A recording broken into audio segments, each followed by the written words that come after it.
Of WGBH, Boston. Major funding for the American Experience is provided by the annual financial support of PBS viewers like you, and by the Alfred P. Sloan Foundation to enhance public understanding of the role of technology. The foundation also supports the Sloan Technology Series, a collection of books chronicling the major technologies of the 20th century. This program has been made possible by a grant from the National Endowment for the Humanities. And by Miracle Grow Plant Foods. For flowers, for vegetables, for a beautiful show, for lawns and for shrubs. Whatever you grow, a gardener's true friend is Miracle Grow.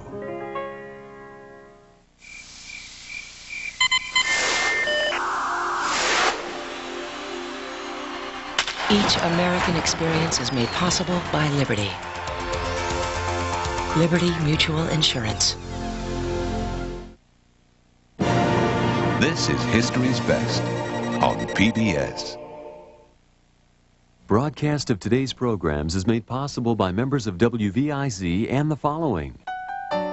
Since 1938, Third Federal Savings has been helping people bring their dream of home ownership and financial security to life. Bank smart, live better. Third Federal Savings. First Energy. You know us as Ohio Edison and the Illuminating Company. You also know us as friends and neighbors who live and work in your community.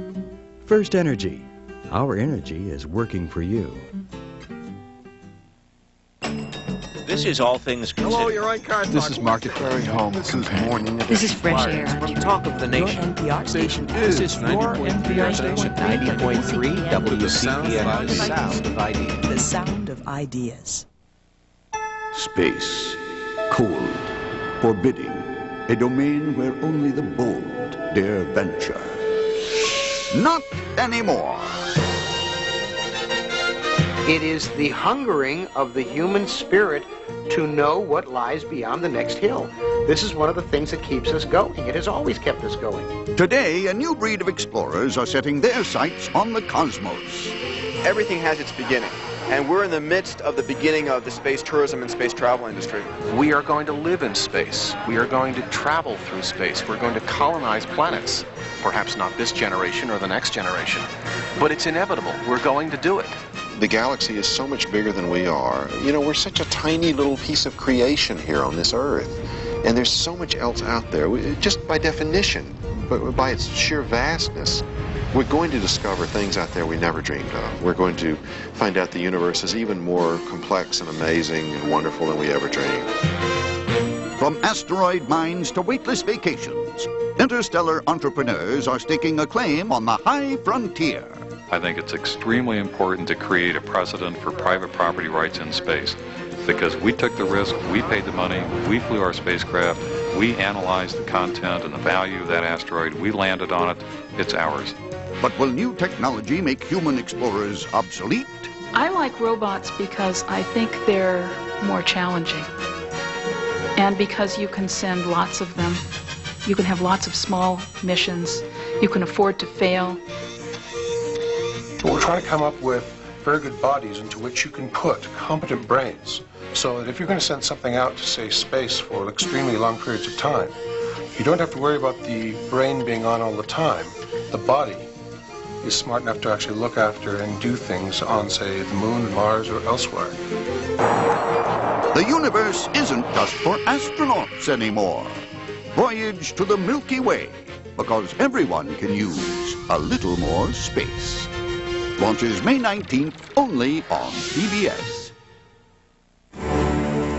Next time on Battlefield Vietnam, 1965, and Ho Chi Minh's communist revolution is on the verge of annihilating the South Vietnamese army. But the Americans decide to send in combat troops.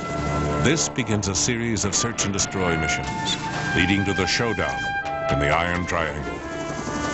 Next time on Battlefield Vietnam. Thursday at 10 on WVIZ.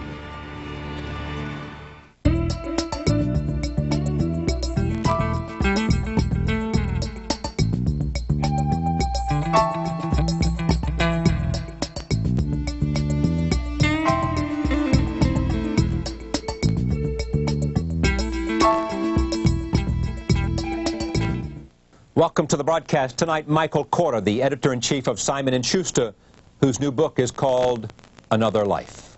I put myself in the place of as a kind of surrogate consumer of the book. Right. And I read it comparatively slowly, although I'm a quite quick reader, and I say to myself, what's holding me up? Am I interested in this? Yeah. Do I care about this? Does this move the story forward if it's a novel? Does this tell me something I didn't know if it's nonfiction? Any one of these questions makes me stop and look at the page and say, if I just bought this book for $25 or $30, would I be happy with it? That article. Now, that article was in essence